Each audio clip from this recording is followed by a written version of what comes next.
Ya, jadi setelah kita libur selama beberapa saat, ya alhamdulillah Allah perkenankan kita untuk melanjutkan kembali kajian kita yang masih membahas sebuah risalah atau kutayib yang berjudul ya Ma la yasa'u atfalul muslimina jahlahu, atau ma la ya ma la yasa'u, yaitu perkara-perkara yang tidak sepatutnya, yakni atfalul muslimina, anak-anak kita dari kaum muslimin, yaitu jahluhu, tidak mengetahuinya. Artinya anak-anak harus tahu.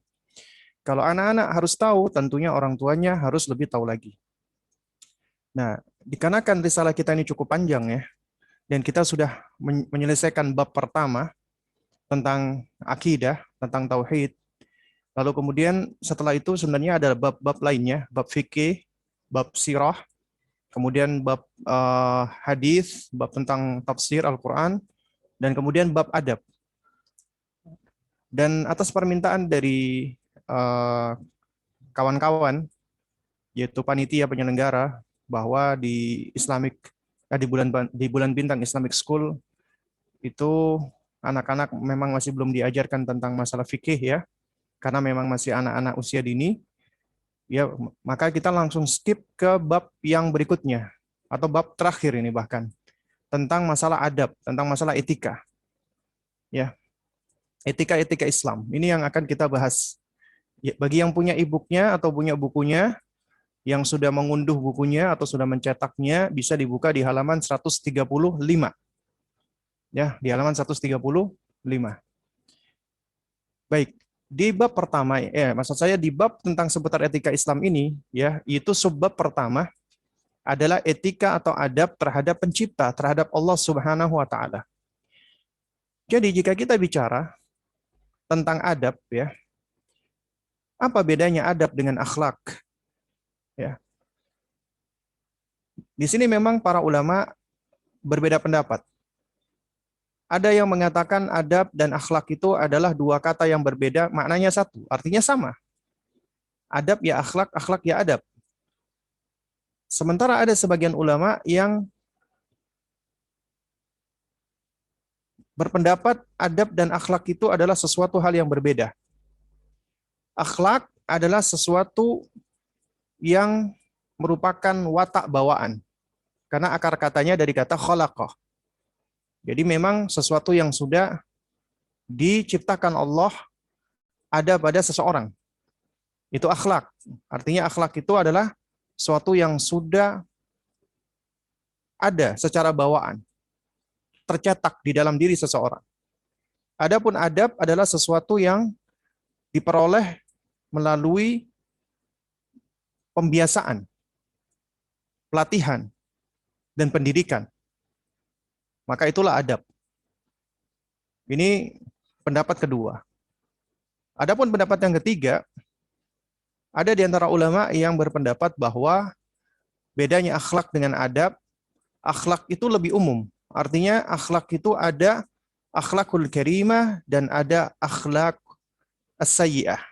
Ada akhlakul mahmudah, ada akhlak al-madhmumah. Ada akhlak yang mulia, ada akhlak yang buruk. Ada akhlak yang terpuji, dan ada akhlak yang tidak terpuji. Akhlak yang tercela. Jadi akhlak itu sifatnya lebih luas, lebih umum. Ada akhlak yang baik dan ada akhlak yang tidak baik. Adapun adab, adab adalah merupakan bagian dari akhlak yang baik.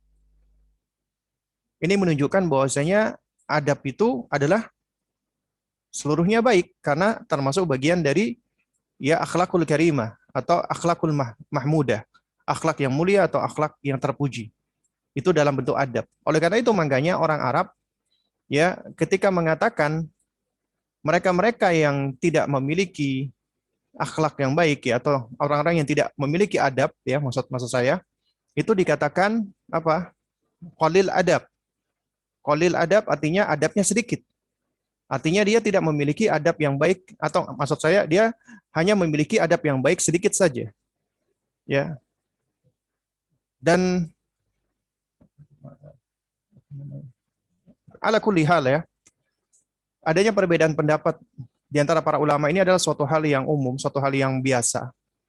Ya, apalagi menyangkut tentang masalah makna atau definisi. Jadi intinya, meskipun makna yang disampaikan oleh para ulama ini berbeda, tapi sebenarnya kita bisa memahami dan mengkompromikannya. Jadi kalau misalnya dikatakan akhlak, maka adab masuk ke dalamnya. Dan juga apabila dikatakan adab, maka akhlak juga masuk ke dalamnya. Ini secara umum. Ya, artinya akhlak dan adab itu maknanya kurang lebih sama. Jadi apabila kata akhlak itu datang dengan sendirian, artinya cuma disebutkan kata akhlak saja, berarti mencakup adab di dalamnya. Demikian pula apabila disebutkan hanya kata adab saja, maka itu berarti juga mencakup makna akhlak. Tapi apabila akhlak dan adab itu digunakan bersamaan, kata adab dan akhlak itu digunakan pada satu waktu bersamaan, berarti adab dan akhlak adalah sesuatu yang berbeda, yang tidak sama. Di antara perbedaannya, sebagaimana yang tadi sudah saya sebutkan, ya bahwa akhlak itu sifat bawaan. Adab adalah sifat yang terbentuk dari pelatihan, pendidikan, pembiasaan, dan interaksi dengan lingkungan sekitar. Dalam hal ini adalah orang tuanya. Makanya di dalam pendidikan itu nggak lepas dari namanya ta'dib, mengajarkan adab dan mengajarkan kedisiplinan, termasuk ta'wid, pembiasaan. Ya, jadi ini adalah tentang adab dan akhlak. Baik, jamaah sekalian yang menggunakan Allah Subhanahu wa taala. Ya, kita juga seringkali ya mendengarkan, kita seringkali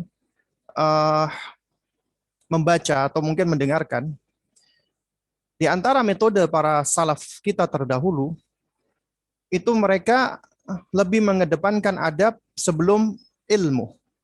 Al-adab qabla al-ilmi atau al-adabu qabla talabi. Ini adalah metode para salaf kita terdahulu. Yang mana metode ini saat ini banyak hilang dari kita. Tidak kita praktekkan. Kita lupakan dan kita lalaikan. Tapi malah sebagian orang kafir mengadopsi hal ini. Seperti contohnya di negara Jepang. Anak-anak Jepang adalah anak-anak yang mereka memiliki kecerdasan. Mereka memiliki keceriaan. Mereka memiliki kreativitas. Mereka memiliki kemampuan untuk berinovasi, ya, untuk untuk mandiri dan seterusnya, ya, sehingga mereka dari sisi pendidikan itu kelihatan lebih advance, lebih maju dibandingkan negara-negara lainnya, termasuk negara kaum muslimin. Nah, oleh karena itu, ya, kemajuan dalam tanda kutip ya, anak-anak usia dini di Jepang ini sehingga mereka dijadikan sebagai objek penelitian ya oleh sejumlah pakar pendidikan. Apa yang menyebabkan anak-anak Jepang ini kok bisa memiliki sifat-sifat yang advance seperti itu? Nah, ternyata jamaah sekalian dimuliakan Allah, ya, setelah dilakukan penelitian, jadi ada salah seorang peneliti, ya, pengamat dan peneliti pendidikan, dia melakukan studi di Jepang selama beberapa waktu. Lalu kemudian dia sampai kepada ya kesimpulan ada sejumlah kunci keberhasilan pendidikan anak-anak Jepang. Nah, ternyata kunci yang pertama dia sebutkan adalah anak-anak Jepang itu sudah dididik manners before knowledge. Artinya sudah diajarkan tentang masalah manners sebelum diajarkan knowledge. Ya. Jadi jangan heran apabila sebagian besar ya orang tua yang ada di Jepang, mereka itu lebih mementingkan anaknya belajar disiplin, belajar ngantri. Ketika mereka misalnya sedang berada di suatu tempat yang harus antri, itu anaknya mereka didik untuk mau ngantri. Ketimbang anaknya sudah diajarkan tentang sejumlah ilmu seperti matematika atau yang semisalnya. Kenapa? Karena mengajarkan mereka tentang ilmu-ilmu seperti sains atau eksak atau sosial, itu sebenarnya suatu hal yang tidak membutuhkan waktu lama. Karena kemampuan manusia secara kognisi itu ya apabila metode pendidikannya dan penyampaiannya itu benar, maksudnya baik ya dan sesuai dengan anak, insya Allah anak akan cepat untuk mempelajarinya. Artinya mempelajari ilmu-ilmu seperti itu adalah suatu hal yang cepat, tidak membutuhkan waktu lama. Tapi belajar untuk ngantri itu membutuhkan waktu yang tidak sebentar. Itu membutuhkan waktu yang panjang. Karena di dalam budaya ngantri itu mengandung sejumlah manfaat. Anak belajar bersabar. Anak belajar untuk bisa menempatkan dirinya agar tidak mengambil haknya orang lain, yaitu bersikap adil, tidak berbuat zalim. Ya. Kemudian juga anak di situ belajar untuk mengetahui konsekuensi. Artinya kalau dia datang terlambat, antriannya lebih panjang. Kalau dia datang duluan, antriannya lebih pendek. Anak juga belajar bersikap kreatif. Bagaimana dia mempergunakan waktunya ketika ngantri. Dan seterusnya. Jadi ternyata di dalam hal seperti ngantri saja itu sudah mengandung banyak sekali manfaat ataupun faidah. Ya. Nah, sementara sebagian besar kaum muslimin itu lebih cenderung mendidik anaknya dengan sesuatu yang bersifat tangible. Tangible itu bisa dilihat, bisa diperhatikan, bisa diukur dan seterusnya. Itu sesuatu yang tangible. Oleh karena itu jangan heran kebanyakan orang tua, apalagi di tanah air, mereka melihat keberhasilan anak itu adalah dari angka atau dari digit. Yang dilihat adalah digit atau angka. Ranking berapa, nilainya berapa, posisi keberapa, kemudian berapa banyak hafalannya, dan seterusnya. Jadi dilihat dari kuantitas. Atau anak itu dideterminasi, ditentukan dengan yang namanya digit. Semakin tinggi digitnya, maka dianggap anak ini semakin berhasil. Padahal, ya angka-angka atau digit-digit tersebut itu sebenarnya tidak bisa merepresentasikan ya kondisi anak sebenarnya. Itu hanya sebagian kecil dari apa yang ada pada diri manusia. Dan ini yang seringkali tidak dipahami. Nah, kalau kita perhatikan zaman sekarang dimuliakan Allah, ya, pendidikan kita khususnya selama ini, kita itu seringkali melupakan sesuatu yang intangible, yang tidak tampak. Ya, sesuatu yang memang tidak terlihat, yaitu pembentukan perilaku dan perangai, karakter. Dan ini memang butuh waktu dan butuh proses. Kenapa? Karena kebanyakan orang tua khususnya di tanah air kita, itu selain mereka lebih cenderung kepada sesuatu yang sifatnya materi, yang tangible, yang bisa dilihat, mereka juga senangnya cepat, instan, tergesa-gesa, pengen jadi, langsung jadi. Ya, tidak mau menikmati proses, tidak mau menjalani suatu proses, nggak mau ya menikmati langkah demi langkah dan tahapan demi tahapan di dalam pendidikan. Pengennya anaknya cepat-cepat jadi. Pengennya anaknya langsung pengen jadi anak yang soleh, tapi tidak mengikuti langkah-langkahnya. Pengennya anak menjadi penghafal Al-Quran, tapi tidak mengikuti langkah-langkahnya. Akhirnya instan digegas. Anak kecil sudah langsung dijejali dengan banyak-banyakan hafalan. Di usia dininya dirampas hak-haknya anak untuk bermain. Bahkan disikapi dengan sikap-sikap yang tidak hikmah. Ya, orang tuanya dengan begitu kerasnya, striknya mendidik, jam segini kamu murojaah, kamu menghafal, kamu ini, kamu itu. Dengan apa? Asumsi itu adalah suatu kebaikan. Ya, tapi sejatinya orang tua yang seperti ini tidak memahami kondisi anak, fase perkembangan anak. Mereka telah merampas ya hak-haknya anak, kebutuhan anak untuk bermain, kebutuhan anak untuk mempergunakan waktunya, ya. Tapi oleh orang tua malah dipaksa. Akhirnya yang muncul adalah anak-anak yang cepat masak, tapi cepat juga, mohon maaf, busuk. Kenapa? Sesuatu yang cepat masak, ya akan cepat pula busuk. Itulah akan muncul generasi karbitan, generasi instan, generasi micin katanya. Ya, kenapa? Karena orang tuanya adalah orang tua yang serba instan. Makan juga instan, mie instan, nasi instan, semuanya serba instan. Juga anaknya dididik dengan cara-cara instan. Padahal Allah Rabbuna, Rabb itu punya akar kata sama dengan kata tarbiyah. Allah menciptakan langit dan bumi itu dalam waktu 6 masa. Ya, fi sittati ayyam. Padahal Allah mampu tidak Allah menciptakan langit dan bumi itu dalam sekejap? Mampu. Apabila Allah berkehendak cukup kun, Allah ucapkan jadi, fayakun, maka jadilah. Tapi Allah Subhanahu wa taala firmankan di dalam Al-Qur'an, Allah ceritakan tentang penciptaan langit dan bumi. Allah ciptakan fi sittati ayyam, dalam 6 masa. Allah ciptakan 2 hari pertama bumi, 2 hari kedua langit, 2 hari yang ketiga Allah sempurnakan bumi tadi. Jadi semuanya 6 hari Allah ciptakan. Jadi kita diajarkan oleh Rabb kita tentang proses tarbiyah. Ya, kita diajarkan oleh Rabb kita tentang proses ya adanya langkah-langkah dan tahapan. Ini Allah pencipta kita loh. Mampu untuk menjadikan ya semuanya itu dalam sekejap saja. Tapi Allah lakukan dengan tahapan.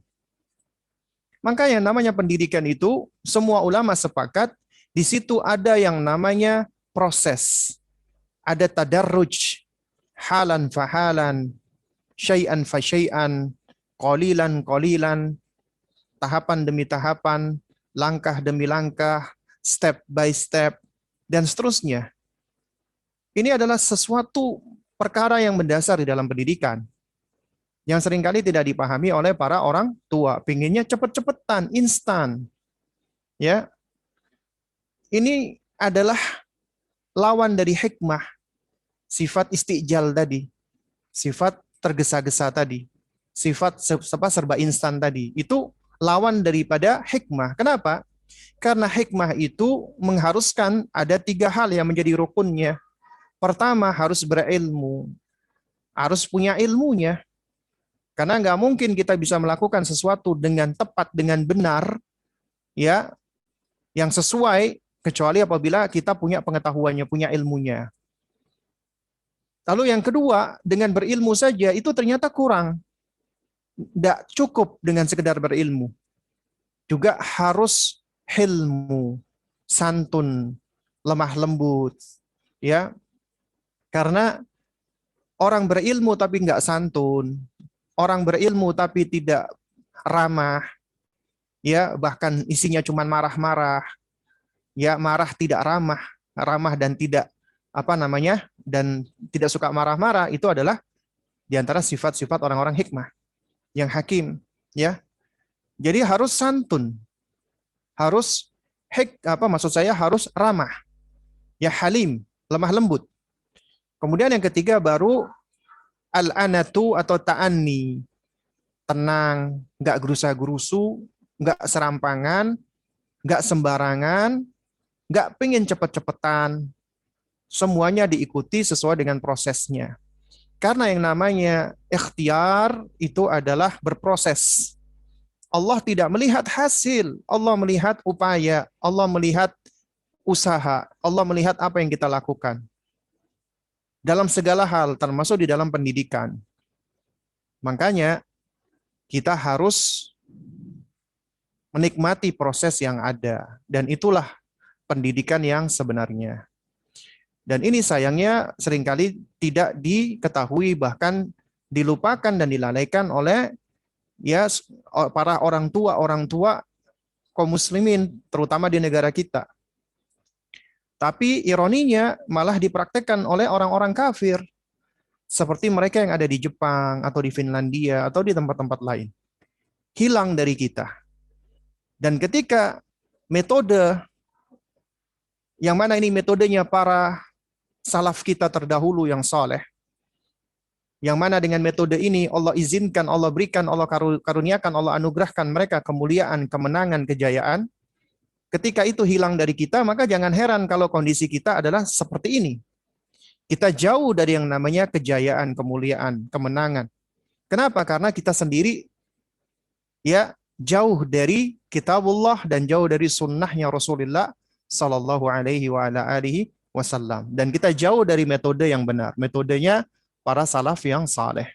Oleh karena itu makanya wajib bagi kita untuk senantiasa dan terus-menerus belajar, menuntut ilmu, menelaah Al-Quran, menelaah sunnah Nabi, menelaah asarnya para sahabat, menelaah ya asarnya para ulama-ulama salaf, mempelajari ya bagaimana metode, bagaimana manhaj, bagaimana kurikulum mereka di dalam mendidik anak-anak mereka sehingga bisa menjadi ya generasi-generasi yang luar biasa, generasi yang hebat.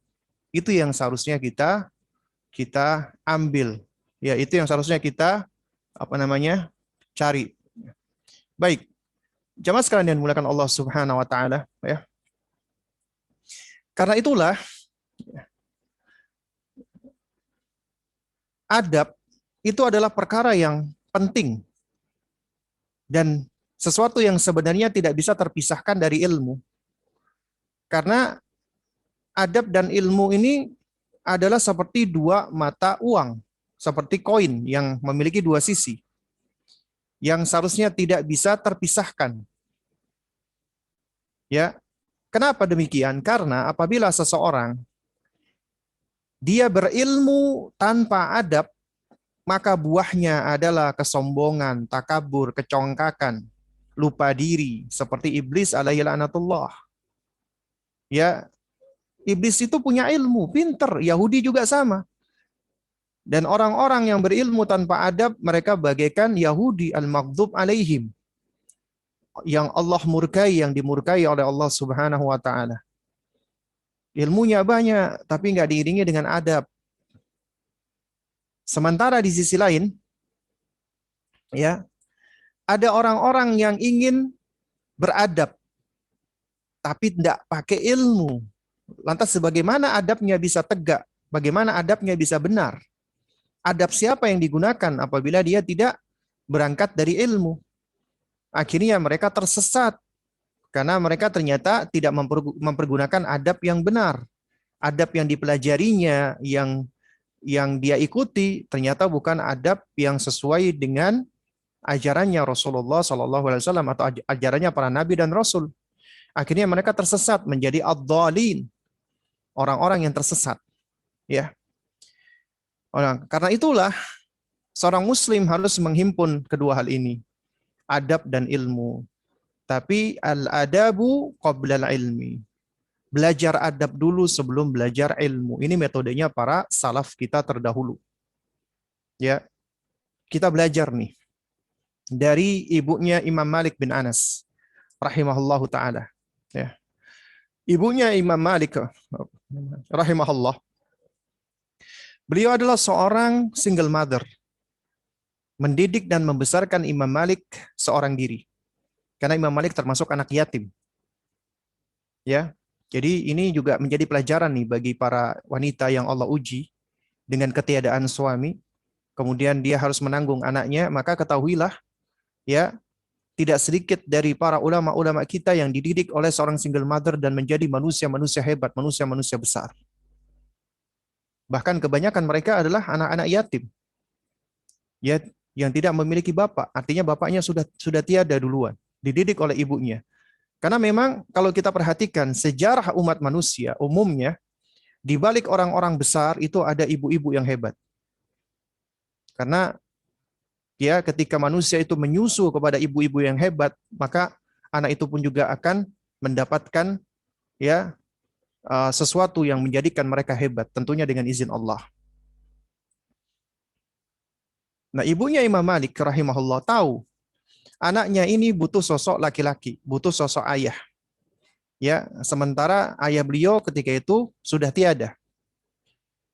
Akhirnya oleh ibunya diutuslah Imam Malik kecil ini setiap setiap harinya ya atau setiap ada pembelajaran itu dipakaikan jubah, dikenakan imamah. Kemudian disuruhnya Malik kecil ini untuk menghadiri majelisnya Imam Rabi'ah bin Abdul Aziz, salah seorang ulama besar di zaman itu. Dan Imam Malik kecil pun hadir duduk di majelisnya. Ibunya senantiasa berpesan, ya Malik, ya khud adaba Rabi'ah qabla an ta'khudha ilmahu. Wahai Malik, ambillah adabnya Rabi'ah sebelum engkau mengambil ilmunya. Nah, jadi kita baca ini dari asarnya para salaf kita, Abdullah ibnu Mubarak, Muhammad ibnu Sirin, Yahya bin Ma'in, dan seterusnya. Mereka semua menasihatkan untuk lebih mendahulukan adab sebelum ilmu. Kenapa demikian? Karena ya kalau tidak salah kata Al-Imam Husain bin Mikhlad ya rahimahullahu taala ya bahwa dengan adab ya bil adabi tafhamul ilma atau bil adabi yufhamul ilmu. Dengan adab engkau akan lebih bisa memahami ilmu atau ilmu akan lebih bisa dipahami dengan adab. Ya. Seseorang yang dia belajar adab terlebih dahulu, ketika dia mempelajari ilmu, ilmunya itu akan lebih bisa terefleksikan di dalam dirinya. Akan lebih bisa ya terpraktekkan di dalam, tercerminkan di dalam perilakunya. Ya. Jadi jamaah sekalian yang dimuliakan Allah Subhanahu wa taala, ya. Inilah pentingnya kita belajar adab sebelum kita mengajarkan ilmu kepada anak-anak kita. Lalu kalau misalnya ada yang tanya, kenapa adab itu lebih penting daripada ilmu? Ya tadi sebenarnya para ulama kita sudah memberikan jawabannya. Di antaranya tadi Imam Husain ibnu Mikhlad, ya kalau saya tidak salah ya. Ya, jadi yang mengatakan bil adabi tafhamul ilma atau bil adabi yufhamul ilmu. Dengan adab engkau akan lebih bisa memahami ilmu. Ilmu akan lebih bisa engkau pahami, lebih bisa dipahami. Ya, dengan adab tersebut. Dengan etika tersebut. Dan adab ini bagaimana caranya kita ajarkan kepada anak kita? Ya kita ajarkan dengan cara pembiasaan ta'widan. Tapi ta'wid itu, pembiasaan itu tidak diajarkan dengan cara paksaan. Kenapa? Karena apabila pembiasaan itu dikerjakan dengan cara pemaksaan, bisa nggak? Bisa. Anak akan nurut. Anak akan mengikuti, tapi terpaksa. Ketika dia mengikuti hal tersebut. Sehingga dia tak ubahnya seperti robot yang hanya menerima perintah lalu kemudian dia melakukan perintah tersebut. Sementara hatinya, kolbunya, perasaannya itu kosong, tidak hadir ketika dia melakukan perintah tersebut. Atau ada di sisi lain mereka yang akhirnya memberontak. Anak-anak itu ketika dia diperintah oleh orang tuanya, dia nggak suka, orang tuanya maksa-maksa, marah-marah. Ya anak itu masih lemah. Dia nggak mampu kecuali hanya menerima. Akhirnya dia dengan terpaksa. Tapi ketika dia menjadi kuat, dia merasakan dirinya kuat, dan dia merasa dirinya udah mampu untuk membela dirinya, akhirnya apa yang terjadi? Ketika dia diperintah, dia akan menentang, menolak, membangkang. Dan ketika dia dipaksa, maka dia akan semakin menunjukkan penolakannya. Karena dia sudah merasa kuat. Dan tentunya ini yang tidak kita harapkan. Ya, ini tidak kita harapkan terjadi kepada anak-anak kita. Oleh karena itu namanya pembiasaan tidak dilakukan dengan cara pemaksaan. Lalu bagaimana caranya? Caranya adalah tentunya dengan menyentuh hatinya terlebih dahulu. Membangun hatinya terlebih dahulu. Ya, membangun koneksi, membangun alaqah, bonding dengan anak melalui hatinya. Dan ini semua nggak akan bisa kita lakukan kecuali langkah yang paling pertama adalah ya membangun hubungan antara anak dengan penciptanya. Itu yang harus pertama kali kita bangun dulu. Alaqah atau bonding atau koneksi pertama kali yang harus kita bentuk adalah anak dengan penciptanya.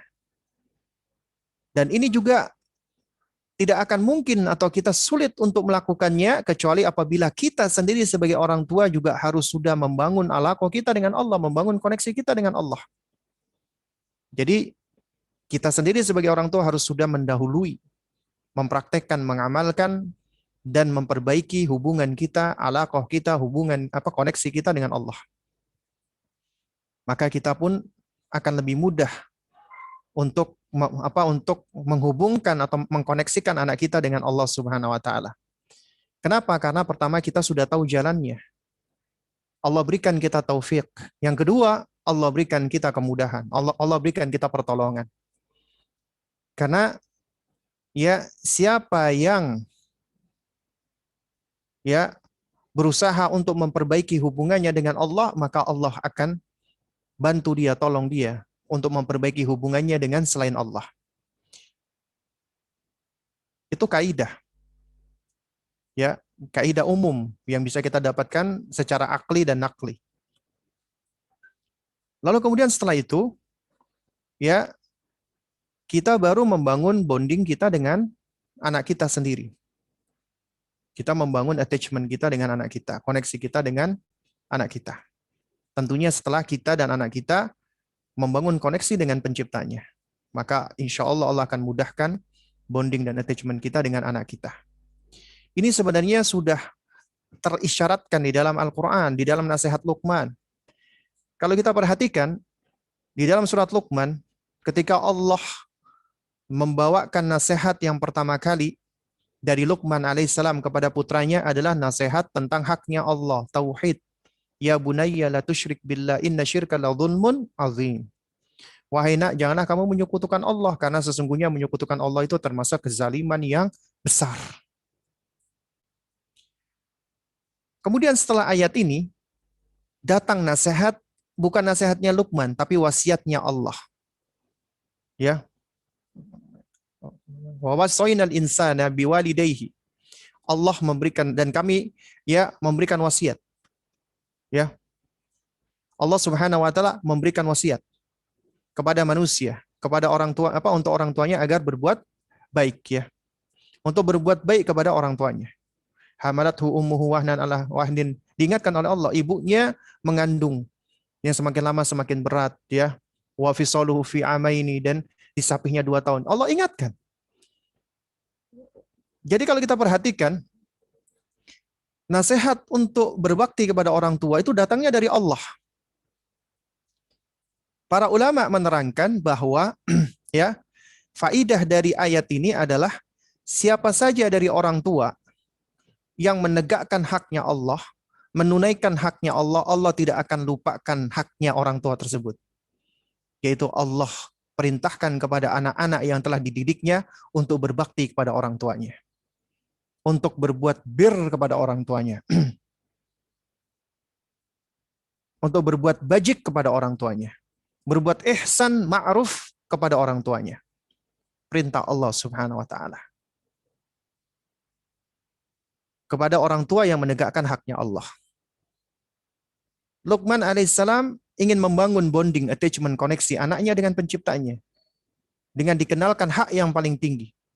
Dan hal yang paling membahayakan dari koneksi tersebut adalah ketika manusia jatuh kepada kesyirikan. Itu membangun bonding, attachment dengan penciptanya. Ya. Sehingga orang tua yang membangunkan koneksi, attachment bonding dengan Allah, anaknya dihubungkan dengan penciptanya, maka Allah akan tolong. Allah akan berikan hidayah taufik kepada anaknya agar anaknya bisa menjadi anak yang saleh, agar anaknya bisa menjadi anak yang taat, agar anaknya bisa menjadi anak yang baik, yang berbakti, berguna bagi orang tuanya, bagi bangsa, bagi negara, terutama bagi agamanya, di dunia dan di akhirat. Anaknya akan menjadi investasi yang abadi, tak lekang di telan masa. Asalkan orang tuanya ya membangunkan hubungan atau menjalin hubungan antara anaknya dengan penciptanya. Dengan cara mengajarkan tauhid tentunya. Baik, jamaah sekalian yang dimuliakan Allah Subhanahu wa taala ya.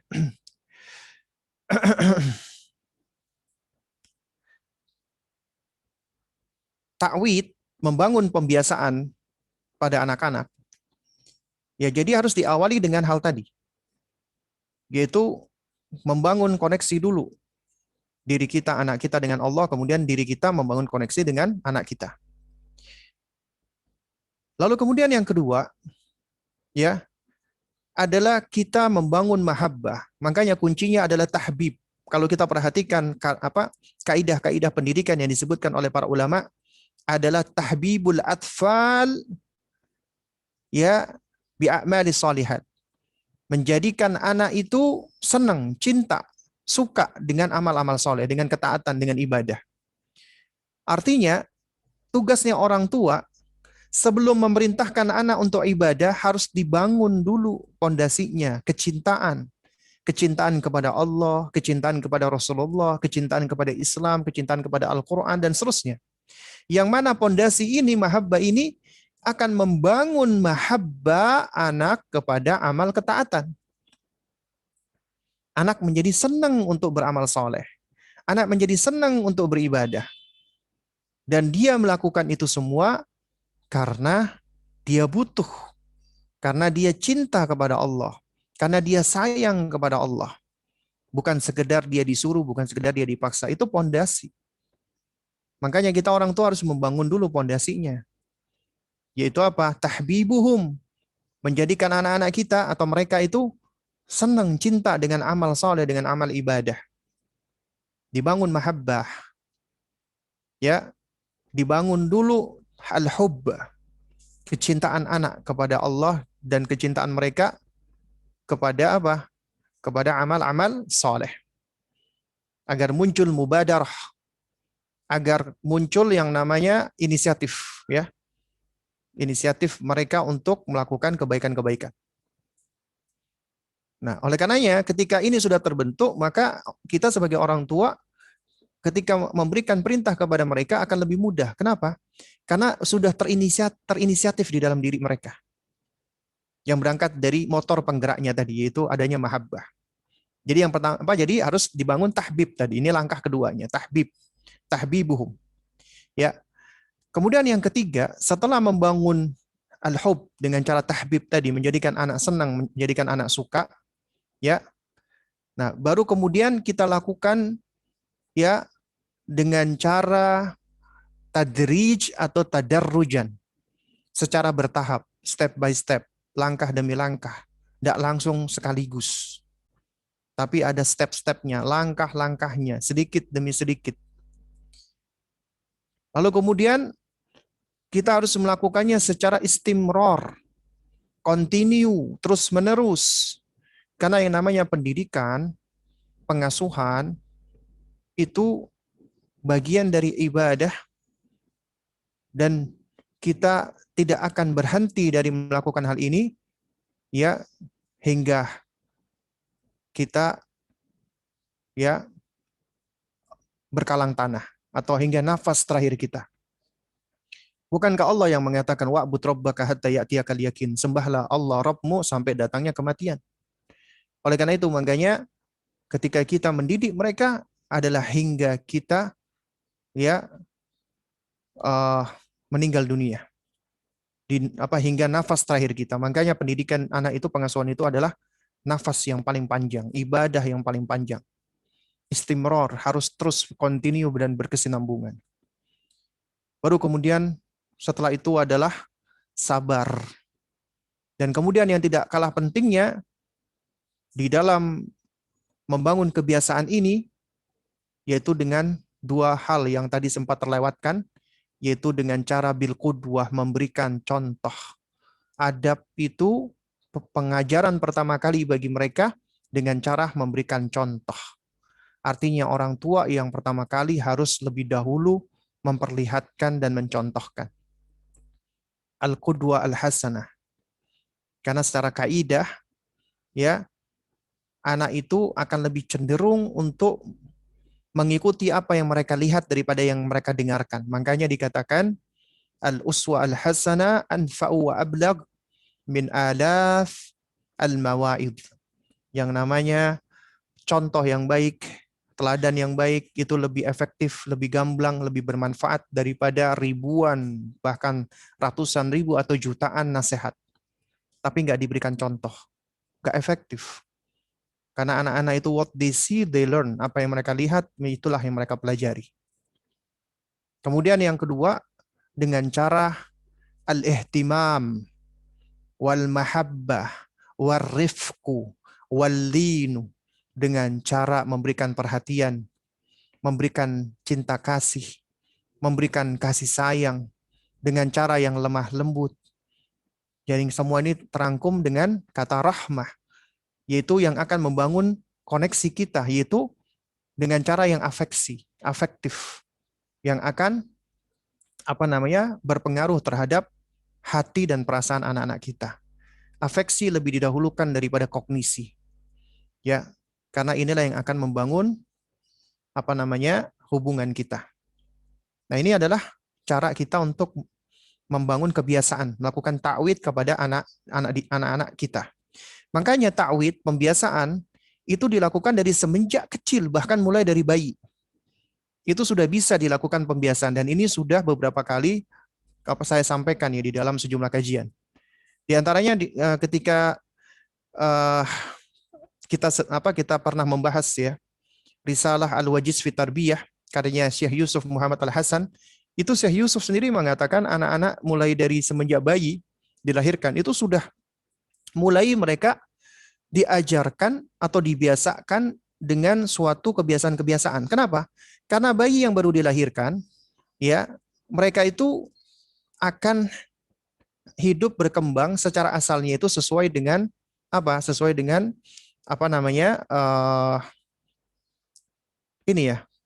pembiasaan yang dilakukan oleh orang tuanya. Awalnya acak, random, ya. Jadi awalnya bayi itu tidak memiliki suatu hal yang sifatnya menjadi habit, ya, menjadi kebiasaan. Itu belum ada. Siapa yang membentuk orang tuanya? Karena itu tidak sepatutnya orang tua mengikuti habitnya bayi, tapi yang benar adalah orang tua membangun habitnya bayi. Artinya sedikit demi sedikit sang ibu misalnya harus sudah membuat schedule buat bayinya. Dia harus mengupayakan ba'dal isya anaknya tidur. Ya. Lalu kemudian pagi jam 7 misalnya harus sudah mandi, sore mandi. Kemudian jadwal menyusui dan seterusnya. Itu dia harus sudah bikin. Kenapa? Ini yang akan membangun habitnya anak. Jadi anak tidak diikuti. Anak bangun kita ikuti anak sampai dia tidur, tidak. Tapi diupayakan agar anak itu mengikuti habit yang kita bentuk. Nah, ini yang dimaksud dengan ta'wid. Ya, dan ini terus sampai anak di usia-usia berikutnya harus kita bangun dan kita bentuk. Nah, tapi dengan cara-cara yang seperti yang saya sebutkan tadi, tidak dengan cara paksaan, tidak dengan cara kasar, tidak dengan cara tiran dan seterusnya, tidak dengan cara seperti itu. Nah, terus kemudian jamaah sekalian dimuliakan Allah, berbicara tentang adab atau etika, ya, sebagaimana yang sudah kita bahas di awal tadi, ya, adab atau etika ini adalah ya yang pertama kali harus kita kedepankan sebelum ilmu. Nah, karena itu di dalam buku ini yang ditulis oleh Syekh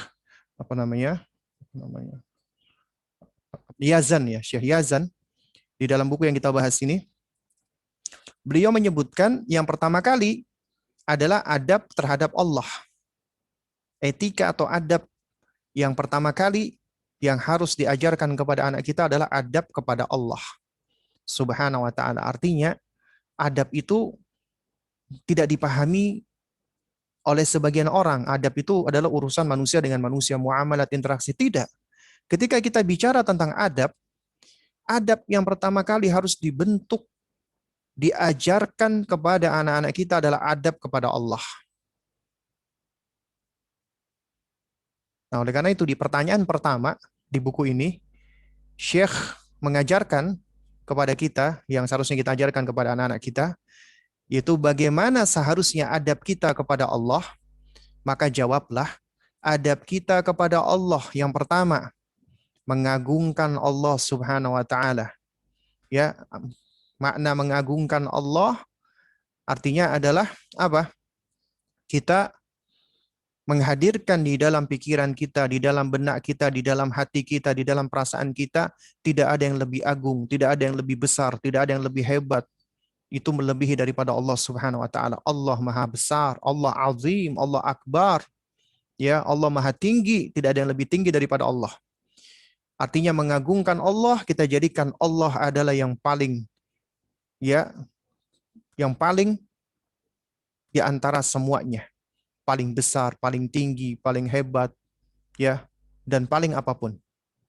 Ya, dari makna-makna yang indah, makna-makna yang baik.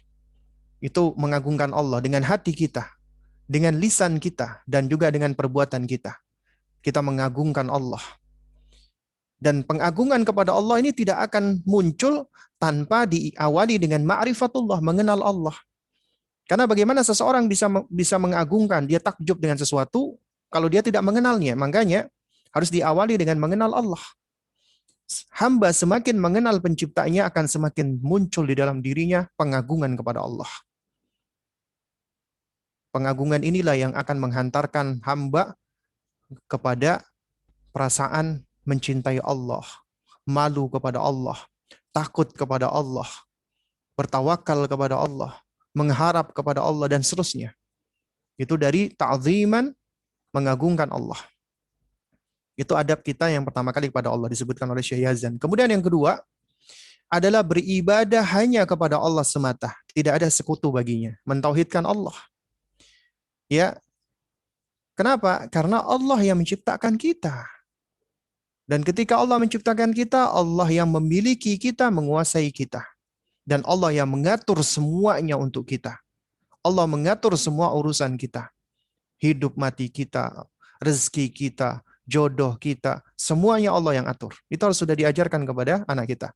Dan tidak boleh kita beribadah, berdoa, bernazar, ya, meminta, beristi'anah, beristighatsah, kurban, dan seterusnya, kecuali hanya kepada Allah semata. Ya, ingatlah ketika Nabi SAW mengingatkan, ya, tentang syirik. Lalu ditanya apa itu syirik? Nabi mengatakan, antaja'alu lillahi niddan wa huwa khalaqaka. Engkau menjadikan adanya sekutu-sekutu, partner-partner, mitra-mitra, ya, bagi Allah. Ya, engkau jadikan adanya, ya, sekutu-sekutu bagi Allah. Wa huwa khalaqaka, padahal Allah lah yang menciptakan kamu. Sementara yang dijadikan sekutu, yang dijadikan partner, yang dijadikan, ya, sesembahan-sesembahan selain Allah tadi itu nggak bisa ngapa-ngapain. Tidak menciptakan, tidak bisa memberikan manfaat, tidak bisa menolak bala, ya, tidak memberikan kepada kita sesuatu apapun. Nggak bisa memberikan kita sesuatu apapun. Yang bisa hanyalah Allah. Tapi kenapa kok ada manusia yang malah menghinakan dirinya di hadapan makhluk-makhluk yang lemah ini? Meminta kepadanya, memohon kepadanya, beristighatsah kepadanya, beristi'anah kepadanya. Padahal nggak bisa ngapa-ngapain, nggak bisa nolong.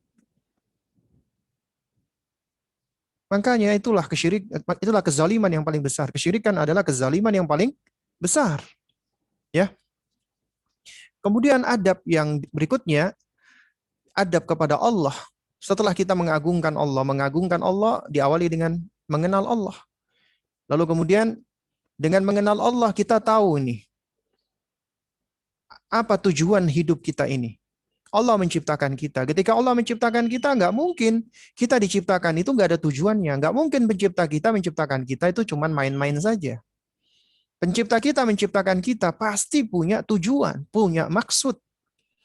Dan orang-orang atau manusia yang mengenal penciptanya, mengagungkan penciptanya, maka mereka akan menjadi makhluk yang memiliki orientasi. Tahu tujuannya. Mengenal dirinya lebih baik dibanding manusia yang lainnya. Dia tahu untuk apa dirinya itu ada, eksis di muka bumi ini. Dia punya tujuan yang besar. Yang mana tujuan ini yang menyebabkan dia itu ya, memiliki visi, misi, tujuan, target dan seterusnya. Karena dia tahu, dia hidup di muka bumi ini bukanlah hanya untuk main-main saja. Tidak seperti ya anggapan sebagian manusia hidup hanya sekali, maka gunakanlah untuk bersenang-senang. Padahal kita tahu hidup di dunia ini nggak mungkin kita hanya mendapatkan kesenangan. Pasti kita akan mendapatkan kesulitan, kesedihan. Dan apabila kita perhatikan, ya, kalau seandainya yang namanya kebahagiaan ya jamaah, seandainya kebahagiaan itu ya dilihat dari banyak-banyakan uang, maka niscaya kita nggak akan dapat itu orang-orang yang kaya mereka akhirnya stres, distres bahkan bunuh diri. Ya, kalau seandainya kebahagiaan itu dilihat dari kesenangan, humor, canda tawa, lawak dan yang semisalnya, itu niscaya ya, siapa namanya, ada yang meninggal dunia waktu itu seorang apa namanya, pemain film barat Eropa yang suka main film-film humor itu, film-film lucu. Saya lupa namanya ya. Orangnya sudah cukup tua. Meninggal dunia bunuh diri, ya. Dia apa? Meninggalnya bunuh diri, ya. Nah, ini diingatkan ini. Itu apa namanya? Apa namanya? Robin Williams, ya. Mati bunuh diri. Ya. Mungkin dia menyebabkan orang tertawa tapi dirinya sendiri menangis. Dan dia bingung, disorientasi, nggak tahu untuk apa hidupnya di muka bumi ini. Akhirnya dia pun bunuh diri. Kemudian kita dapati juga banyak para aktor, baik di Korea, di India, di Hollywood, di Amerika, itu banyak juga yang bunuh diri.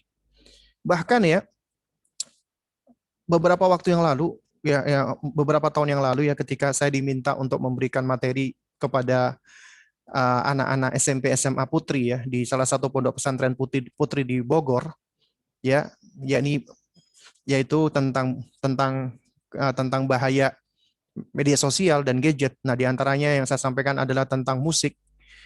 Nah, ketika saya baca-baca dan mencari data, itu ternyata kebanyakan kejadian suicide, bunuh diri, di dunia ini, itu dilakukan oleh mereka-mereka yang memiliki profesi berkaitan dengan musik. Entah penyanyinya, entah produsernya, entah pemain alat musiknya, ya, entah penariknya, pokoknya semua hal yang berkaitan dengan musik. Itu ternyata kasus tertinggi bunuh diri. Mereka para ya artis-artis yang berkecimpung di dalam dunia musik. Kenapa ya jamaah sekalian? Karena kita tahu segala hal itu yang menjauhkan dari Allah, melalaikan dari Allah, bahkan diharamkan oleh Allah, itu tidak akan membawa kepada kebaikan. Tidak akan membawa kepada kebaikan.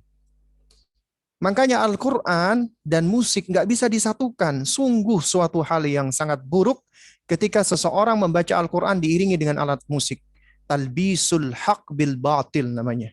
Mencampur adukkan hak dengan kebatilan. Allah akan menancapkan kemunafikan, nifak bagi orang-orang yang melakukan hal-hal seperti itu. Wal'iyadzubillah wa nas'alullah as-salam al-afiyah. Nah, jadi jamaah sekalian, ya, orang-orang yang diajarkan atau beradab kepada Allah, dia mengagungkan Allah dan dia tahu tujuannya, orientasinya dia hidup di muka bumi ini adalah untuk beribadah kepada Allah. Ibadahnya dia kepada Allah bukan karena Allah butuh dengan dirinya, tapi dia butuh dengan Allah. Allah nggak butuh dengan kita, nggak butuh dengan ibadah kita. Ya, Allah nggak butuh. Makanya nggak heran kalau Ibnul Qayyim rahimahullahu ta'ala sampai-sampai mengatakan ya, tidaklah mengherankan apabila seorang mamluk, seorang hamba, seorang budak, dia mengabdi kepada tuannya, mengabdi kepada maliknya, pemiliknya, tuannya, rajanya. Ya, lalu kemudian dia mengabdi dengan ya sepenuh hatinya dia. Itu enggak mengherankan. Kenapa? Karena memang merupakan kewajiban hamba. Hamba itu miliknya tuannya. Hamba itu adalah pelayannya tuannya. Ketika dia mengabdikan dirinya melayani tuannya, dalam hal ini Allah Al-Malik, itu enggak mengherankan. Tapi yang mengherankan adalah Al-Malik, sang tuan, sang raja, Allah Subhanahu wa taala, yang tidak butuh dengan mamluk, tidak butuh dengan hambanya, tapi berbuat baik sekali kepada hamba-hambanya. Berbuat baik sekali kepada apa? Kepada mamluknya, kepada yang dia miliki.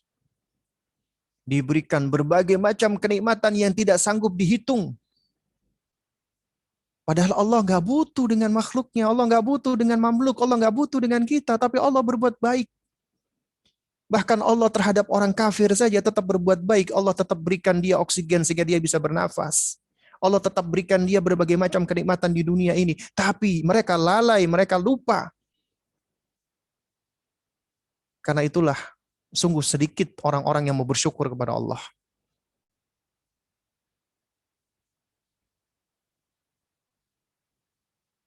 Dan kemudian yang ketiga kata Syekh Yazan, ya, adab kepada Allah adalah menaati Allah Subhanahu wa taala. Sungguh alangkah ya luar biasanya. Alangkah baiknya Rabb kita Allah, pencipta kita. Allah ketika menciptakan kita hambanya, kita nggak dibiarkan, nggak ditinggalkan begitu saja. Sampai-sampai dalam surat Al-Qiyamah Allah mengatakan ayah sabul insanu ayyutroka sudah. Apakah manusia mengira mereka akan dibiarkan begitu saja? Al-Imam Syafi'i rahimahullah ketika menafsirkan ayat ini mengatakan alla yunha wa la yu'mar. Apakah manusia mengira mereka tidak akan dilarang dan tidak akan diperintah? Kenapa ada larangan dan ada perintah? Larangan dan perintah itu menunjukkan perhatian Allah. Kasih sayang Allah kepada hambanya. Itu harus ya masuk ke dalam benak kita, ke dalam hati kita. Allah memberikan perintah dan larangan itu untuk kebaikan. Karena semua apa yang Allah larang pasti mengandung keburukan untuk kita di dunia dan di akhirat. Semuanya. Dan semua apa yang Allah perintahkan pasti mengandung kebaikan di dunia dan di akhirat. Semuanya. Artinya Allah menghendaki kebaikan untuk kita. Allah nggak menghendaki keburukan untuk kita. Karena itu Allah berikan perintah, Allah berikan larangan. Dan ini juga sekaligus sebagai ujian bagi kita. Kita lebih mendahulukan keinginan kita ataukah kita lebih mendahulukan ya apa yang telah Allah berikan kepada kita. Pedoman yang Allah berikan kepada hamba-hambanya agar bisa selamat.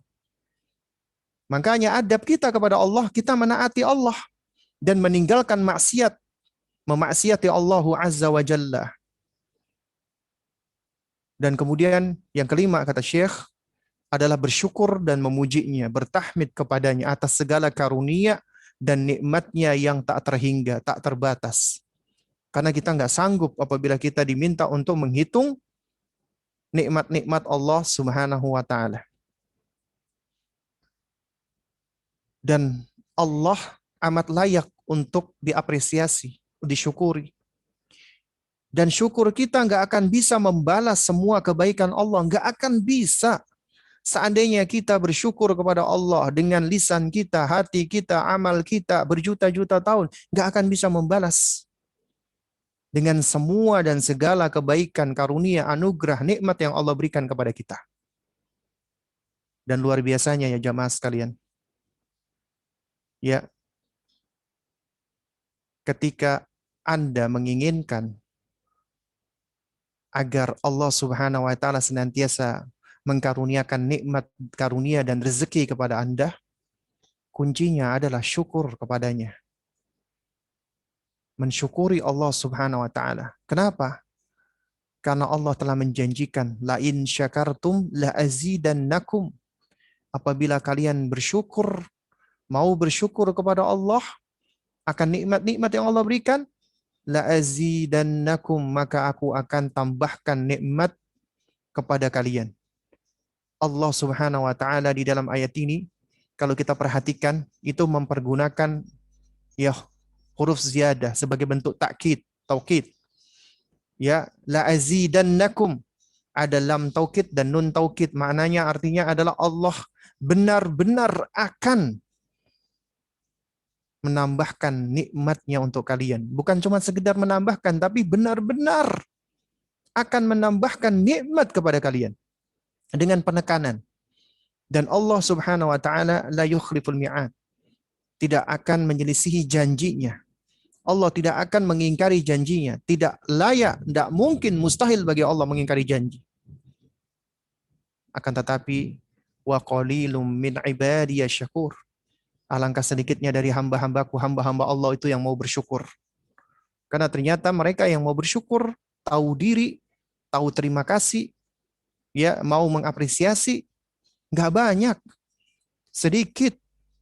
Ternyata orang-orang yang kufur, yang lalai, itu betapa banyaknya. Dan seringkali kita ya jamaah sekalian dimuliakan Allah, kita itu manusia ini lebih cenderung merasakan nikmat, sadar akan nikmat tersebut ketika nikmat itu hilang dari kita. Contoh misalnya, ketika kita sakit, Allah uji kita dengan sakit, maka kita akan merasakan betapa nikmatnya sehat. Ketika kita sehat, kita makan enak, mau kemana-mana bisa, mau melakukan ini itu juga nggak masalah. Tapi ketika sakit, kita nggak bisa ngapa-ngapain. Badan kita sakit, hanya bisa berbaring. Dengan sakit, akhirnya kita merasakan betapa bernilainya kesehatan. Itulah manusia, seringkali begitu. Tapi ini bentuk kebaikan Allah. Allah ciptakan manusia menghadapi hal-hal seperti ini, sesuatu dengan lawannya. Ketika sehat, kemudian Allah uji dengan sakit, tujuannya agar sebagai tazkiran, sebagai pengingat. Agar dia ingat nih tentang nikmat Allah. Kamu telah diberikan kesehatan. Ketika kamu diuji dengan sakit, kamu sadar betapa nikmatnya sehat itu. Betapa nikmatnya sehat. Ya, demikian pula ketika kita merasakan lapar. Ya. Dan ketika kita makan, betapa nikmatnya makanan meskipun jumlahnya sedikit, meskipun itu makanan yang biasa menurut kita. Kita bisa melihat itu sebagai suatu hal yang nikmat. Ya. Juga demikian, ya, ketika kita lelah, kita capek. Dengan lelahnya kita, capeknya kita, itu kita akan merasakan nikmatnya istirahat. Karena kalau Anda tidak lelah, Anda tidak capek, Anda istirahat Anda itu akan terasa biasa. Tapi ketika Anda merasakan kelelahan, capek setelah beraktivitas, Anda tidur, Masya Allah, nikmat. Nikmat dari Allah Subhanahu wa Ta'ala. Dan juga demikian ketika Anda misalnya berada di luar rumah yang panas, Anda pulang ke rumah, Anda nyalakan kipas angin, Anda menyalakan AC, sejuk, dingin, nikmat dari Allah. Ya, nikmat dari Allah. Atau misalnya di musim dingin ya, ketika kita di negara-negara ya yang negara subtropis misalnya, ya, yang ada musim salju, di luar begitu dinginnya, ketika masuk ke dalam rumah pakai penghangat, kita merasakan nikmatnya hangat. Itu kebaikan Allah Subhanahu wa Ta'ala. Ya. Tapi ya jamaah sekalian, ya, jangan sampai kita menjadi manusia yang mana umumnya manusia itu mereka sadar akan value, berharganya suatu karunia dari Allah setelah karunia itu misalnya hilang. Kalau misalnya kita sakit, masih ada kemungkinan kita sembuh. Kalau misalnya kita luka, juga masih ada kemungkinan kita sembuh. Kalau misalnya kita jatuh miskin, juga masih ada kemungkinan kita bisa berusaha, kita bangkit kembali. Tapi ketika nikmat hidup sudah Allah ambil, Allah angkat, kemudian kita meninggal dunia, kita berkalang tanah, kita masuk ke dalam alam kubur, maka ketika itu sudah tidak ada lagi amal. Yang ada hanyalah penyesalan. Kita sudah nggak akan bisa lagi kembali ke dunia untuk bisa beramal, memperbaiki diri. Dan ketika itu kita akan merasa penyesalan yang luar biasa. Betapa hidup itu adalah nikmat yang Allah karuniakan, tapi ternyata kita sia-siakan. Kita sia-siakan nikmat hidup. Dan ketika seseorang meninggal dunia, dia akan merasakan ya betapa ruginya dia. Betapa banyak waktu yang telah dia buang sia-sia, dan itu sudah tidak bisa kembali lagi. Dan yang hanya menemani dia saat itu, amalnya dia yang telah dia kerjakan. Nah, oleh karena itu jamaah sekalian dimuliakan Allah Subhanahu wa Ta'ala. Itulah pentingnya kita untuk senantiasa mengingat Allah Subhanahu wa Ta'ala. Senantiasa kita ya mengingat karunia-karunia Allah Subhanahu wa Ta'ala. Senantiasa kita mengingat tanda-tanda kebesaran Allah agar kita mencintainya, mengagungkannya. Dan kemudian kita berusaha mencari keridhaannya dan kecintaannya dengan beribadah kepadanya, menaati perintahnya, menjauhi larangannya. Dan kita senantiasa bersyukur kepada Allah Subhanahu wa Ta'ala. Inilah ya etika atau adab kepada Allah Subhanahu wa taala yang disebutkan oleh Syekh Yazan di dalam risalah ini. Sebenarnya masih banyak ya etika-etika yang lainnya ya, namun yang 5 ini yang mudah-mudahan sudah memadai dan mencukupi setidaknya untuk pengajaran bagi diri kita dan anak-anak kita. Baik, mungkin ada pertanyaan yang masuk. Ini sudah ada ya di kolom chat ya. Saya coba baca dulu. Terkait pengajaran tahfidz Al-Quran atau Iqra untuk anak. Kapankah waktu terbaik mengajarkannya? Dan seperti apa cara murojaah hafalan anak yang sesuai dengan cara ulama salaf terdahulu? Syukran jazakallah khair. Ya. Tayyib wa jazakillah khair wa barakallahu fik ya. Jadi yang perlu kita pahami bersama, ya, para ulama kita terdahulu, para salaf, mereka adalah manusia-manusia yang sangat menaruh perhatian dengan Al-Quranul Karim. Al-Quranul Karim itu adalah sesuatu yang menjadi apa namanya, apa ya, istilahnya ini tuh apa namanya, Robiul Qulub. Robiul Qulub itu yang menjadi pelita bagi hati. Mereka seakan-akan nggak bisa hidup apabila mereka tidak membaca, mendengar, memahami, mempelajari Al-Quranul Karim. Dan Al-Quran ketika itu adalah sesuatu yang jamak, yang terjaga. Tidak hanya di dalam masahif, mushaf Al-Quran, tapi juga terpelihara, terjaga di dalam hati, qalbu, memorinya kaum muslimin. Karena mereka adalah generasi Quran. Al-Quran itu bercokol di dalam diri mereka, di dalam hati mereka. Bukan hanya sebagai hafalan, tapi juga ya Al-Quran itu bercokol di dalam diri mereka, di dalam cerminan perilaku dan amal perbuatan mereka. Makanya mereka menjadi generasi-generasi yang terbaik.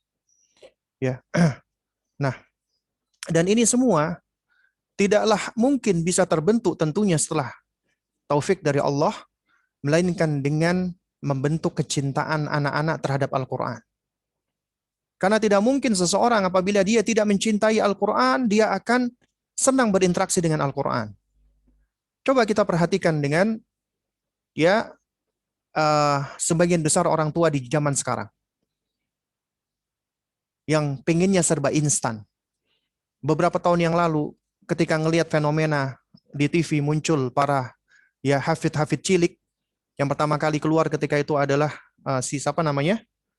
Si Musa, ya. Langsung para orang tua ngelihat, Masya Allah, saya pengen anak saya seperti itu. Kemudian dia cari ini, kutab-kutab atau tempat-tempat TPA-TPA. Dititipkan anaknya ke sana. Dengan tujuan, Masya Allah, bagus tujuannya. Anaknya menjadi penghafal Al-Quran. Berjalan sebulan, 2 bulan, 3 bulan. Kok anaknya nggak nambah-nambah, hafalannya cuma dikit, marah-marah. Datang ke sekolahan, ke kutab. Saya udah bayar di sini mahal-mahal. Kenapa anak saya kok nggak ada tambahan hafalannya? Masih gitu-gitu aja. Disalahkan TPA-nya. Dia kepengen anaknya seperti Musa, tapi dia lupa, dia lalai. Apa yang dia lupakan dan yang dia lalaikan? Bagaimana orang tuanya Musa mendidik Musa bisa menjadi seperti itu. Pengen anaknya seperti Musa, tapi melupakan dirinya untuk mematutkan dirinya sama seperti orang tuanya Musa. Seharusnya seperti itu kuncinya. Ya. Dan juga kebanyakan orang tua zaman sekarang senangnya melihat tadi, sebagaimana yang sudah kita utarakan di awal, sesuatu yang tangible, yang bisa diukur, yang bisa dilihat, yang bisa di apa namanya, di apa ya, di determinasi dengan angka, ya, dengan cara melihat kuantitas, banyak-banyakan. Semakin banyak hafalan dianggap akan semakin sukses, akan semakin berhasil. Itu zaman now. Melihat keberhasilan itu dari kuantitas. Kalau kita perhatikan para ulama salaf terdahulu, misalnya kita lihat nih riwayat, ya, riwayatnya Jundub bin Abdullah Al-Bajali radhiyallahu taala anhu, dan juga riwayatnya Abdullah bin Umar, dan juga Abdullah ibnu Abbas, dan yang lainnya. Di antaranya riwayat Jundub. Beliau mengatakan ya, kunna fityanan atau ghilmanan hazawiratan ma'an Nabi sallallahu alaihi wasallam. Kami dahulu ya ketika masih berusia hazawirah. Hazawirah itu kalau kita lihat definisi yang diambil oleh Al-Hafidz Ibnu Hajar itu usia 10 tahun ke atas, hazawiratan. Kami bersama Nabi sallallahu alaihi wasallam. Ya. Kemudian beliau mengatakan ya ta'allamnal Qur'an ta'allamnal iman qabla an nata'allamal Qur'an. Kami mempelajari dulu keimanan sebelum kami mempelajari Al-Qur'an. Thumma nata'allamul Qur'an fasdatna bihi imana. Baru kemudian kami belajar Al-Qur'an, bertambahlah keimanan kami. Makanya kaidah mereka adalah al-iman qabla al-Qur'an, artinya mengajarkan, mendidik masalah keimanan dulu kepada anak sebelum kita ya mengajarkan mereka Al-Qur'an, dalam artian ya anak sudah digegas untuk membaca Al-Qur'an. Sekarang ya jemaah sekalian, banyak orang tua mengeluhkan, banyak yang tanya, entah itu japri atau di kajian, Ustadz, anak saya dulu ketika TK, Masya Allah, hafalannya Ustadz luar biasa. Juz 30 hanya setahun, nggak sampai. Lanjut juz 29. Sekarang anak saya kelas 3, kelas 4. Nggak nambah-nambah hafalannya. Malah murojaah nggak mau, malah berkurang. Isinya main saja, main saja. Kami orang tua menjadi frustasi. Kenapa kok bisa demikian? Karena ternyata memang ada kesalahan pondasi, kesalahan pijakan awal. Anaknya di usia dininya itu sudah digenjot, sudah digegas, dirampas waktu-waktunya untuk bermain. Akhirnya balas dendam mereka. Ya, ketika dulu mereka mungkin nggak bisa ngapa-ngapain, akhirnya nurut. Ketika mereka sudah mampu untuk menolak keinginan orang tua, akhirnya ya udah mereka nggak mau lagi melanjutkan. Ya, kenapa? Karena sudah dirampas waktu-waktunya. Dan berbeda dengan anak-anak yang ketika usia dini tidak digenjot, tidak digegas, tapi tetap disuburkan fitrahnya dan imannya. Agar mereka itu mencintai Al-Quran. Dan dibentuk imaji positif terhadap Al-Quran. Sehingga ketika mereka itu memiliki image yang positif terhadap Al-Quran, diharapkan ketika kemampuan mereka untuk belajar sudah lebih berkembang lagi, terutama di usia mumayyiz, maka ketahuilah, wahai para orang tua, insya Allah kemampuan mereka untuk berakselerasi itu luar biasa. Dan ini sudah terbuktikan. Ya. Karena betapa banyak teman-teman nih yang punya sekolah tahfidz Al-Quran, ketika ditanya, targetnya sekolah antum berapa SD? 6 juz. Lulusannya berapa persen yang mencapai 6 juz? Ada nggak 100%? Nggak sampai. 80% nggak sampai. 50% juga nggak sampai. Lalu bagaimana bisa antum membuat target 6 juz tapi 50% nggak sampai? Berarti ada yang keliru di situ. Ima keliru manhajnya, metodenya, atau mungkin standarnya yang terlalu tinggi. Tapi malah berbeda dengan salah satu sekolah yang dibina oleh guru kita ya di Riau, di Pekanbaru. Ketika ditanya, Ustadz, berapa target hafalan SD sekolah antum? 2 juz. Kok dikit amat Ustadz? Iya. Alhamdulillah 100% mencapai target. Sebagian dari mereka ada yang 15 juz. Ada yang 8 juz, ada yang 10 juz. Semuanya 100% di atas target. Alhamdulillah. Dan ternyata jamaah sekalian, di antara ya hal yang paling kelihatan ketika anak-anak ini mereka ya tidak begitu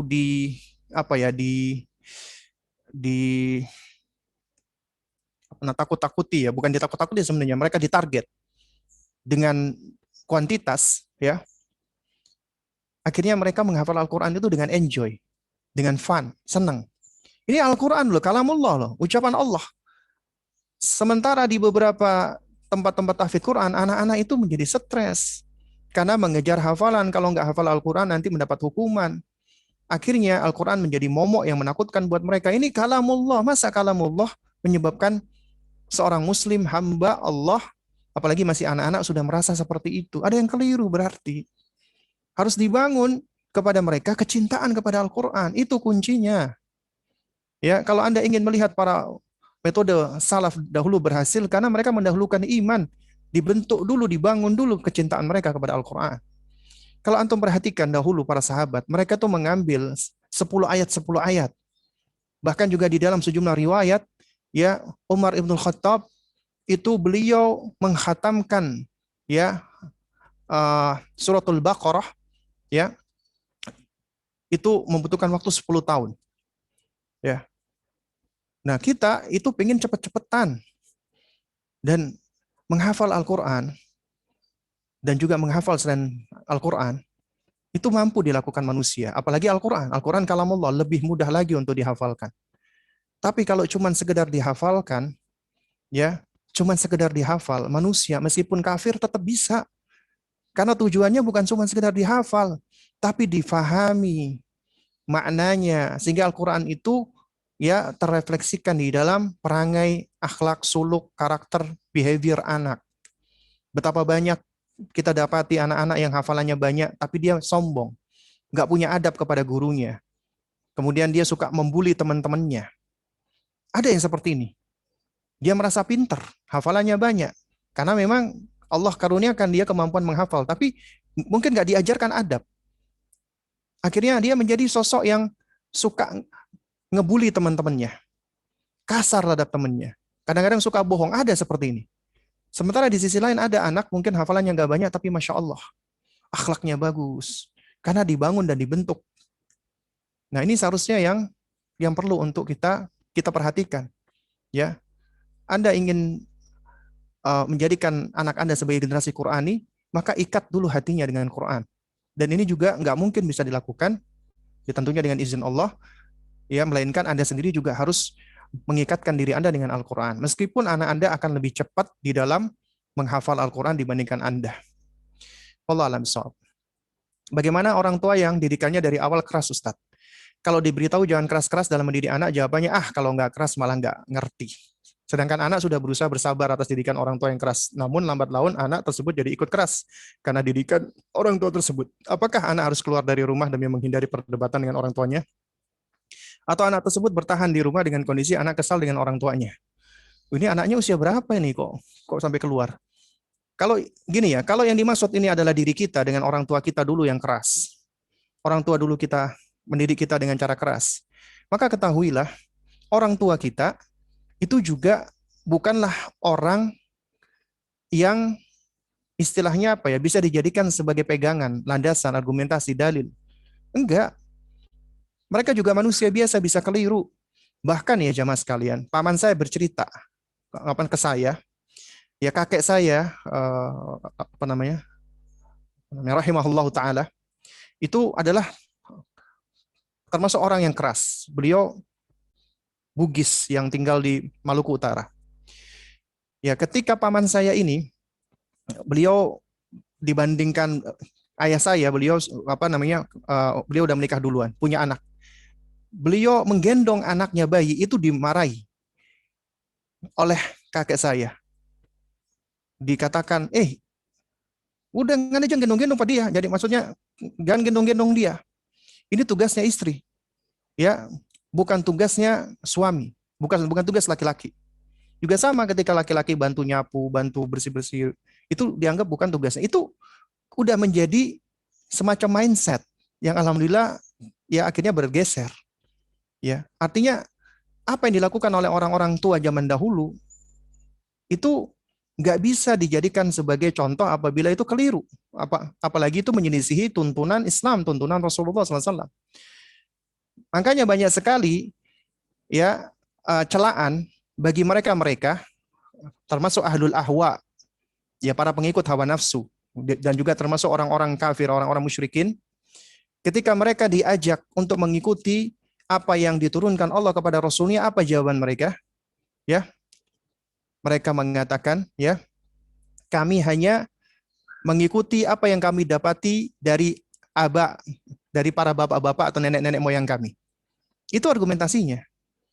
Nah, oleh karena itu, nggak boleh kita berargumentasi dengan orang-orang tua kita. Yang boleh dijadikan argumentasi adalah Al-Quran dan Sunnah. Ya, itu yang dijadikan argumentasi. Dan kemudian di zaman sekarang, itu muncul istilahnya namanya inner child. Yakni ketika orang dididik oleh orang tuanya dengan pendidikan-pendidikan, ya dengan cara yang kasar misalnya, akhirnya menimbulkan ada luka pengasuhan. Luka pengasuhan inilah yang akan terus terbawa sadar ataupun tidak sadar bagi orang tua, yang akhirnya ketika dia tidak berusaha memperbaikinya, tidak berusaha untuk mengobatinya, akhirnya dia praktekkan hal yang sama kepada anak-anaknya. Dan Anda, wahai para orang tua, ketika Anda mendidik anak laki-laki Anda, sejatinya Anda itu sedang mendidik calon bapak dan calon suami. Demikian pula ketika Anda mendidik anak perempuan Anda sejatinya sedang mendidik calon istri dan calon ibu. Jadi pendidikan Anda itu yang akan membentuk mereka sesuai dengan sunnah kauniyah Allah. Nah, jika kita tidak mau berubah, tidak mau merubah diri kita, sementara Allah sudah berikan taufik, ini salah nih. Cara keras ini salah nih. Ya, cara yang seperti ini itu adalah suatu hal yang nggak benar, keliru. Kemudian kita beralasan, ya udahlah, ya orang tua aneh, didik aneh seperti ini, itu berarti apa? Berarti ya ketika Allah sudah berikan dia taufik hidayah, dia tahu itu sadar, dia sadar itu salah, tapi dia nggak mau merubah, dia tetap stick dengan kesalahan. Nah, maka tentunya dia akan memiliki andil yang buruk di dalam pendidikan anak-anak berikutnya. Ya, nah jadi nggak boleh bagi kita mengikuti ya kesalahan ataupun kekeliruan dari orang tua kita yang sebelumnya. Tapi ya sikap kita terhadap mereka harus baik. Terhadap orang tua kita seburuk apapun mereka, tetap kita harus berbakti kepada mereka. Nggak boleh kita melepaskan bakti. Kenapa demikian? Karena yang memerintahkan kita untuk berbakti kepada orang tua kita adalah Allah. Meskipun mereka orang tua kafir, ya tetap kita harus berbakti. Tapi kalau orang tua kita mengajak kepada perbuatan syirik atau kepada perbuatan maksiat, kita nggak boleh menaatinya. Itu ada di dalam surat Luqman, ya. Nah, jadi jamaah sekalian dimuliakan Allah Subhanahu wa taala, ya. Apa namanya? Di dalam hal bakti tetap kita harus berbakti kepada orang tua, tapi di dalam hal-hal yang buruk nggak boleh kita tiru dan nggak boleh kita contoh. Ya, lalu kemudian kalau ditanya apakah anak harus keluar dari rumah, ini apa saya nggak tahu ini anaknya usia berapa di sini.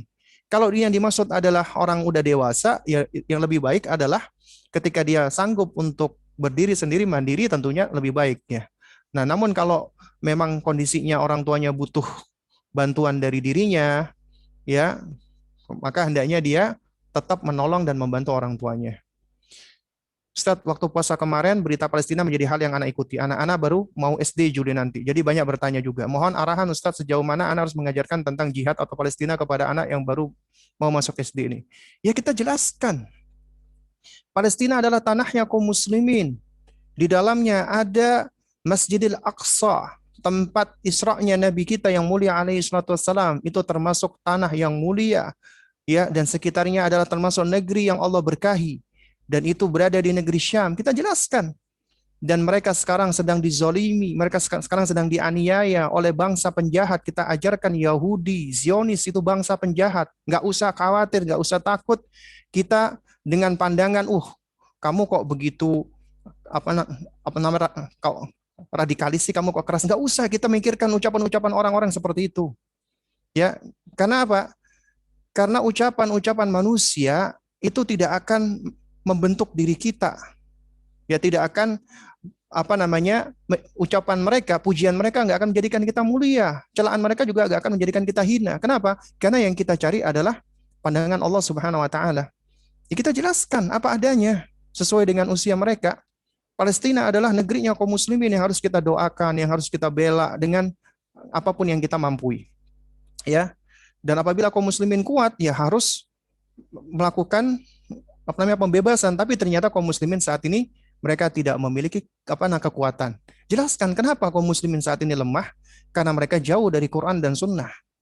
Nah, di antara kunci agar kita bisa mendapatkan kemuliaan lagi adalah kita harus kembali kepada Al-Quran dan Sunnah. Ayo nak, Abi, Umi kepingin kamu bisa menjadi ya agen-agen yang melakukan perubahan, agent of change. Ya, Abi sama Umi kepingin kamu bisa menjadi orang-orang alim, pengen bisa kamu menjadi para mujahidin yang akan membela agama kita, yang akan membela Islam.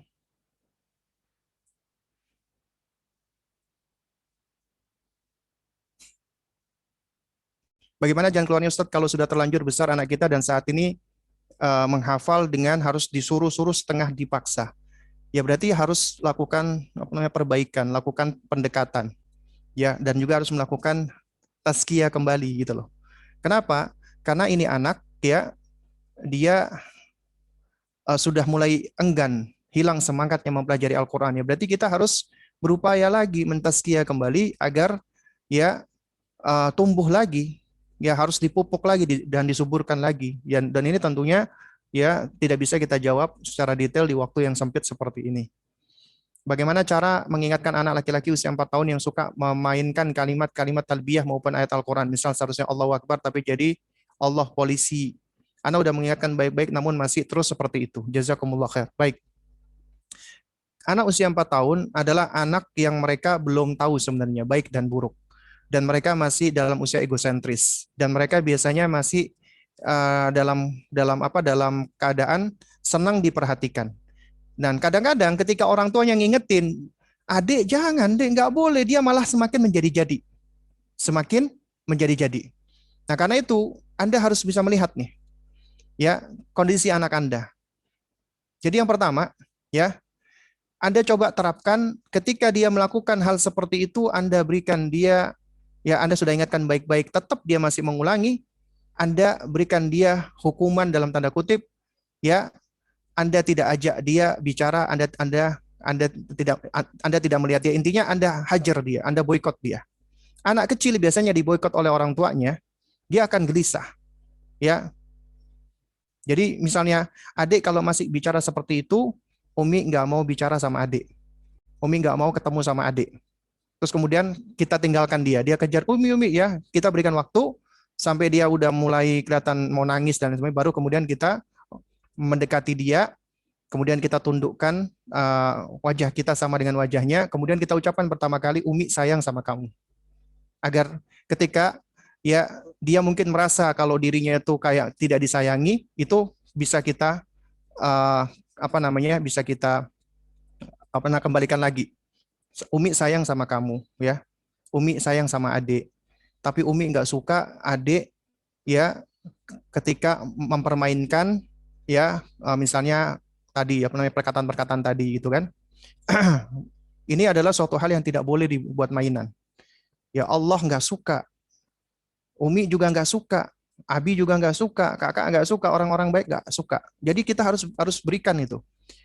Ya, dan di dalam konsep parenting kita, parenting Islam, ya jangan pernah kita khawatir untuk mengatakan jangan, tidak boleh dalam perkara-perkara prinsip. Ya, dalam hal-hal prinsip ya, bukan dalam setiap hal, tidak. Ya mungkin kalau dalam hal-hal yang lain kita oke lah, kita jangan memperbanyak mendidik atau mengingatkan mereka dengan larangan-larangan. Tapi dalam hal yang bersifat prinsip, maka kita harus dengan tegas, ya. Nah, jadi diantaranya seperti itu, ya. Kita hajar dia. Jadi tidak kita tengok, tidak kita lihat, tidak kita ajak bicara, ya. Kalau dia masih belum mau nurut dengan kita, ya kita teruskan sampai anak itu masih butuh dengan orang tuanya, ya. Nah sampai akhirnya dia mau untuk kembali dan insya Allah anak dia akan paham dan akan sadar ya dengan izin Allah Subhanahu Wa Taala.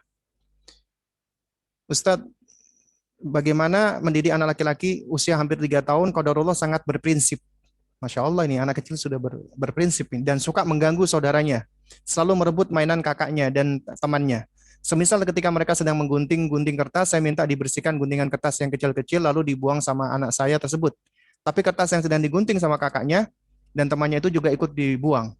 Sepertinya agak unik anak saya yang ini. Bagaimana cara mendidiknya Ustadz? Apakah memang karena masih kecil tapi perilakunya qadarullah berbeda dengan kakaknya? Jadi apa yang dipikirkan anak laki-laki saya tersebut seperti harus realisasi. Kalau enggak dia akan nangis-nangis kencang Ustadz.